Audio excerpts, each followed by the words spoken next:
বেগমগঞ্জ। হ্যাঁ, আমরা আজকে আলোচনা করব নোয়াখালীর অত্যন্ত গুরুত্বপূর্ণ উপজেলা বেগমগঞ্জ সম্পর্কে।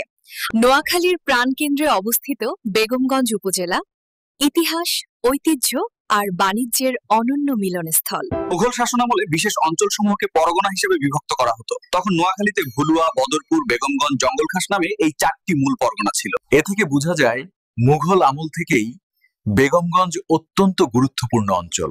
বেগমগঞ্জ নামের বেগম অংশটি নিয়ে কয়েকটি মত প্রচলিত রয়েছে।